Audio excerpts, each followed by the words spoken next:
Good afternoon to you. Mark Sutter with HurricaneTrack.com here with your hurricane outlook and discussion. Tuesday, July 7th, 2020, and our plate is very full today with a lot to talk about. So let's get right to it, shall we? First of all, from the National Hurricane Center, one area to watch in the Atlantic for now, and it's actually over Georgia of all places. 20%, 40% over the next 2 to 5 days respectively. And if we look at this on a different perspective with the satellite picture overlaid, you can see this system, a non-tropical low that moved inland over the Florida Panhandle a couple of days ago, now forecast by the numeric models to maybe work its way just offshore of the Carolinas and move up along the mid-Atlantic into the northeast over the next few days, bringing some inclement weather, a few gusty winds, some rough surf, just kind of miserable conditions for July, not very pleasant. But, you know, if it gets a name, so be it. That's just the way it is, you know, if it gets a name, okay. But it's not going to be a very big problem.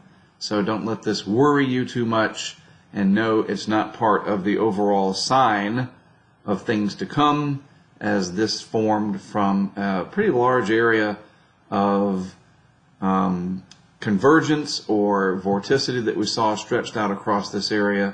I showed you that yesterday, and this is just part of that leftover pattern, which in a way, since we do have all these developments, these non-tropical systems getting going, it shows you how favorable especially the western Atlantic and the subtropics is, considering it's July.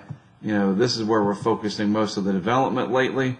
Of course, early in the season we had Cristobal down here, and this is the area that we will really start to watch as we go through the rest of the month, and then of course into August from there.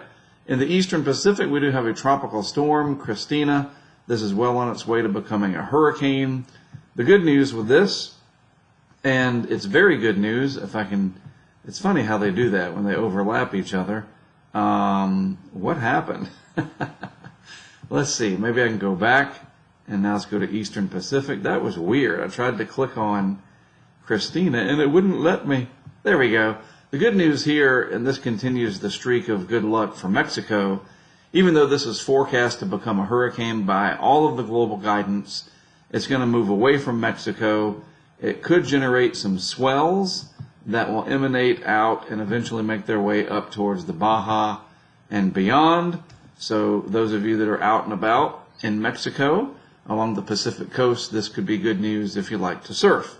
Otherwise, no issues from this scene for the Mexican coastline. And you can see Christina over here on the left side of the satellite animation here, courtesy of Tropical Tidbits. It's starting to organize better, getting some deep convection, and it'll be off to the races to become quite a formidable hurricane over the next few days. You can also see the disturbance here over Georgia and parts of the Carolinas. Pretty stretched out overall. Some of that energy is trying to transfer over to the very warm waters of the western Atlantic. We will look at this in more detail in a moment. I think you can clearly see the outline of this tropical wave right here as it moves through the eastern Caribbean Sea. Not much fanfare associated with it, although some pretty active showers and thunderstorms right now passing through parts of the Leeward Islands associated with that tropical wave. I guess that could be some fanfare. Sure, if you get some heavy rain and gusty winds, maybe some lightning from time to time, a few rain showers moving across parts of Puerto Rico, and skimming the Virgin Islands, just a few hit and miss showers overall. But look, here you can clearly see this pattern of cloud cover across the subtropical Atlantic, extending back over into the southeast United States. And once in a while, because of the fairly favorable environment that we have, lots of upward motion, generally speaking, in the atmosphere, some of these systems, these areas of vorticity, as we call it, these pieces of energy, these little pockets, they will go on to develop. But none of them are usually very strong, and if they do become strong, they typically head away from the United States. That's a fairly typical thing, and really not much to worry about. This is interesting out here in the deep tropics. a conglomeration of deep convection at a very low latitude in the intertropical convergence zone. Overall, the wind shear out here is still very high, and you also have a pretty prevalent area of Saharan air still wrapped in these systems. They ingest that dry air. And again, that's a very common thing in the month of July, but gradually that stranglehold will release, and these tropical waves will become more energized, and we're going to see a lot of development going forward. It's almost a certainty. Nothing's ever a certainty except you know what, but in this case, it's getting pretty close to that, and I can show you as we move forward some interesting things to point out today. A look at the vorticity. This really highlights what I like to look for. There's Christina, textbook, round nature, bundling the energy, the conservation of angular momentum, and there it is. That's what a tropical storm looks like in the vorticity pattern. Pretty good little pattern right there associated with the tropical wave moving through the Lesser Antilles today, but not enough other positive factors in play for that to develop much more. That's the vorticity signature associated with 98L over the southeast United States. And just real quick, in case you forgot, what does a 98L mean? What is that? The Hurricane Center designates these numbers 90 through 99, and it's usually AL for Atlantic, but we just shorten it to L, or I guess some of us are lazy, so we call it 98L. They go 90 through 99. It's just a numbering system to designate these areas of interest as more than just, well, look at this blob of clouds over here. So this is 98L. We'll go to 99L eventually, and then back to 90L, 90, 91, 92, 93, all the way to 99. The L is for Atlantic, E for Eastern Pacific. They do the same thing in the Eastern Pacific. Those also 90 through 99. Same thing in the Westpac. You might have 94W for Westpac, for example. So that's what that's all about. So this disturbance over here, again in Georgia, and moving into the Carolinas, is Invest area 98L. Notice too that there is some energy now out here in the deep tropics just off the coast of Africa, and that could be interesting to watch over the next few days. I'll show you that in a moment. All right, so this is the news of the day. I tweeted this as soon as it came out. July's update from Dr. Klotzbach and his team at Colorado State University, now forecasting a total of 20 named storms. We've already had 5, so we have 15 more to go. We haven't had any hurricanes yet, so we would expect 9 hurricanes to form. 9 of the 15 storms left to go would become hurricanes, and out of those 9 hurricanes, 4 of them would become major hurricanes, Category 3 or higher, and the accumulated cyclone energy, or the ACE, which is the energy that's output, is about 160. That's the forecast. Pretty much a hyperactive season. The normal is 106. So think of the ACE as a basketball team. Remember when we used to have sports? And so you might have the Miami Heat, and they are forecast, or do they forecast that? Whatever. The keys to the game people, you know, the ESPN and the TNT and whoever the heck calls those games, they say, well, the Heat are expected to score 108 points tonight against the Atlanta Hawks or the Orlando Magic or whatever the case may be.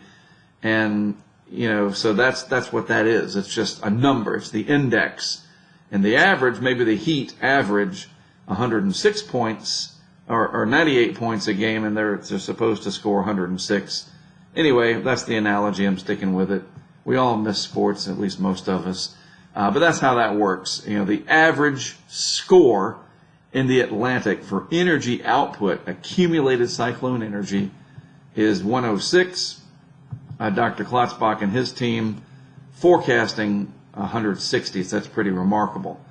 Real quick, just to look at the Euro before we move ahead to some other interesting topics today. This is the Euro from last night regarding our system 98L, just to kind of show you what's supposed to happen with it, at least in the modeling. This is the vorticity signature, 850 millibars in the atmosphere. That's about 5,000 feet up. And here's the energy that we're watching right here. And so watch what happens with this. This is every 24 hours. We go out into time. It moves its way off the Carolina coast. Starts to consolidate some of that energy a little bit more right here near Cape Hatteras, north towards Nag's Head, the Outer Banks basically. The wind barbs you see in there, not much wind. This is at 5,000 feet, and those wind barbs are not too impressive. This is 3 days from now, so this will be valid Thursday night. There's Friday night, a little bit more vigorous, but I want you to take note, it's generally elongated here. Sounds like lawn maintenance outside here. It's elongated, and so the energy is not quite focused, so I'm not too worried about it. I mean, why would I be? The water temperatures off the mid-Atlantic are not very warm compared to what they are right off of Cape Hatteras, as an example. If this were to move out farther south and then come up, that would be a lot different, but it doesn't appear that that's going to be the case. So again, you folks up along the mid-Atlantic into New England, this is 96 hours. At 120 hours, this goes on up Saturday night, off into New England. Rainy, breezy, not a good beach weekend coming up. Sorry about that. With everything else going on, I guess just stay inside and read a book, watch some movies, catch up on your hurricane preparedness, whatever. But that's what that looks like. Not a real big deal going forward. All right, a couple things to note, and it kind of relates to that system. Water temperatures, even though they are chilly relative to my liking, off the mid-Atlantic and Northeast, they're still above average, and quite a bit so. So that's just something to take into consideration. Probably a lot of heavy rain with this system, but not much wind, and certainly not a really big deal in terms of overall impacts. But it's going to be there, so just be aware of it. But again, boy, I tell you what, this area through here, the main development region, quite a bit warmer than the long-term average, and that is a big piece of the puzzle as to why Dr. Klotzbach and his team are forecasting such an active hurricane season. That's part of the overall package that we look at, and there's some interesting things going on that we're going to come back to this map in just a moment.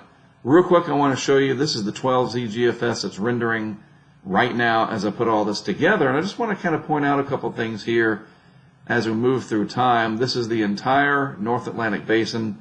There's the west coast of Africa right there. You know what, let's change this over to the color blue. That just makes it a lot easier. So here's the west coast of Africa right here. Here's the east coast of the United States over here. I think you get your idea of what's what. And we're looking for anything that looks like that right there. Christina. That is what the vorticity signature looks like in the modeling at 850 millibars, about 5,000 feet up in the atmosphere. So let's see, do we have any of those that show up in the Atlantic Basin over the next several days? So we move out into time. There's 24 hours out right there. And an interesting tropical wave, I'll go ahead and point this out right through here. There's the other tropical wave there. And there's the loose vorticity associated with 98L. And then, of course, way over here on the left side of the screen, you can see what would probably be Hurricane Christina in the southeastern Pacific by that time. All right, so moving on out to 48 hours, not much going on overall. 72 hours, things get a little bit more interesting. You notice this tropical wave here approaching the Antilles has a little bit more life to it, I guess you could say, and quite a bit of activity coming off of Africa here, moving into the Atlantic. And notice too, very important, look at how this pattern is right here, how it's bent. See this? That is extremely important. Why? I'll get to it in a moment. But notice these wind flags right here. They're going from west to east. That is huge and very, very important. A shift in the monsoonal pattern. We will get back to that more in just a moment. That is a huge, huge thing. Now look at this. At 96 hours, the system approaching the islands there, see that? It goes right through there. Very interesting. I'll point this out for you just in case you're not, what is he talking about? Look in this box right here. We'll go back in time just a little bit. So let's go from 72 to 96 hours, maybe a small window of opportunity. Remember I said if we get 3 named storms in the main development region this July, then I think we could set records. That would be a huge indicator. 1 or 2 would be big enough. 3 would be like, wow. So maybe, just maybe, it's a small system, and that's what you would expect with so much dry air and generally unfavorable. The background environment's just not robust yet. So we got to watch that. And then we go out to 120 hours.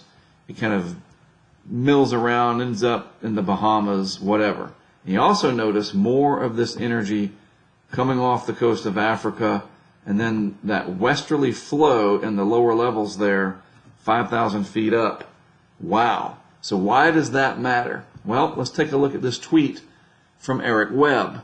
A very strong West African monsoon should lead to anomalous and possibly significant warming of the eastern Atlantic main development region, that's that MDR I talk about, in the coming weeks. The GFS is forecasting nearly uninterrupted low-level westerly wind anomalies the next 10 days east of the Antilles.